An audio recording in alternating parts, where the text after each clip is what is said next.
Hi, my name is Dr. Santresa Weldon. I am a doctor of cosmetology. I've been in this business now about 25 years. I have spoken at other churches about domestic violence. I'm also a breast cancer survivor, so I do a little bit of speaking on that sometimes also. We got married about a year, like I said, a year after dating, and moved in. Everything was fine.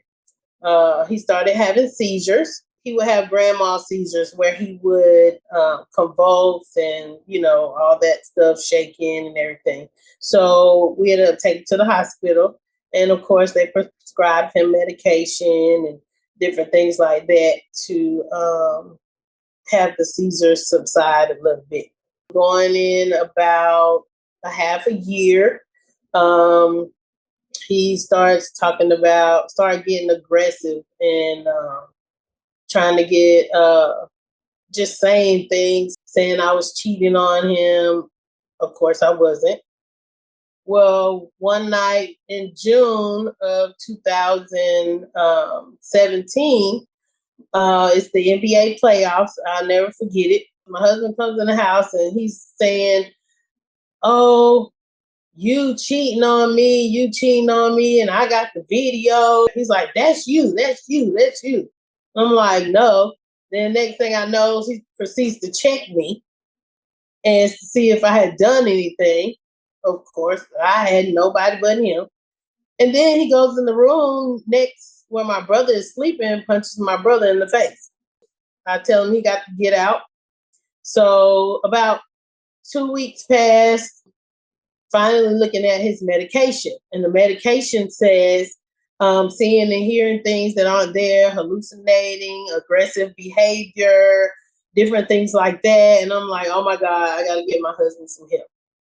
So the 4th of July comes. We had a good day. Earlier that day, though, I thought I was pregnant. And he was like, "Oh, it better be mine." Like I said, the day went okay. Spent the night, had a good time, all that. And wake up to the next morning at about 7:30 to all hell breaking loose. He starts accusing me again of cheating on him. And then he goes and gets a gun and he proceeds to torture me with it. Basically playing Russian roulette with me, putting the gun to my head, to my face, my mouth. "You better say you cheated on me. And if you don't, I'm going to ruin you." There's moments of the Russian roulette. I'm pleading for my life. And he gets a phone call from his brother. And I'm screaming in the background, telling him, "Leave me alone." His brother's like, "What's going on over there?" And he's like, "She's cheating on me." And he was like, "Well, you just need to leave her alone." So I go toward the living room, and then his brother's on the phone pleading with him to let me go and leave me alone. And he didn't want to hear that, hangs up the phone, then proceeds to choke me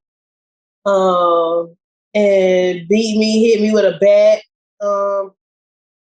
Jabbing me in my knees and, like I said, choking me. And I'm basically going through hell. This went on from about 7:30 in the morning till about 10 o'clock. Next thing, he decides that he wants to open the front door. And in that moment, I said, "God help me. God help us." So he opened the door and I fought him and fought my way out the door. And I knew that if I got outside, that he wouldn't follow me or he wouldn't come behind me because he didn't want to cause a scene. Then basically just backed out of the yard walking. And then I took off running to my neighbor's house and got to my neighbor's house and they called the police. And then we see him coming back, and he goes in the house, and by then the police is there. And I had to be taken to the hospital to get checked out. He got arrested and basically served 7 years in jail. His release date is coming up in January of next year. But he'll be on probation for the next 8 years after that. He pled to some charges, and so I didn't even have to go to trial at all. But I still have the restraining order. I am in the Georgia Victims Program, and so I get the notifications and all of that. And thanks to Marsy's Law, every county in Georgia does do that now, but before they didn't do that. Our county, Houston County, was one of the few that did do that. So they let me know when he was transferred. He has, since being in, tried to call and contact me. So I'm able to call the victim services and let them know what's going on. And they reprimand him and tell him to leave me alone. And it's been 2 years now, I guess, since he last tried to contact me. So hopefully and prayerfully everything will be okay when he gets out. Yes. Once he came up for parole, he came up twice, and I was able to write letters and tell them my side and my feelings on everything, and they basically denied the parole. I stayed in the same house. I said I wasn't going to let somebody run me away from my stuff, the things that I worked for. And God protected me one time, he'll do it again. Just basically be aware of your surroundings.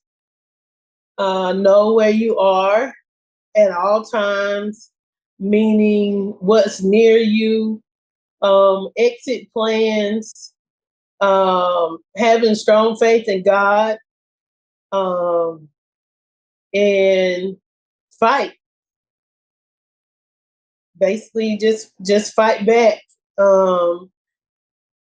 Make the calls to the different agencies that are out there to protect us, but also stick to it. Once you see one sign or it happens one time, don't let it continue. Call the police, get restraining orders right then and there. Don't just sit or think that you have to deal with abuse. I got counseling afterwards from the system, and I've now graduated, as they say, from counseling with sharing my story and being able to help other people. They also wanted me to work with them, so we'll see what the future holds. They said I can go for life, and anytime if I need them, that I can call and just let them know what I need. So I wrote a gospel album out of all of it. Yes, I wrote my EP. It's called Purpose in My Pain. And I wrote that gospel album from this experience. So it's been able to help people through the pandemic, through just a lot of different things. And now me with breast cancer, it basically deals with all of it. And just excited about what's to come. There is purpose in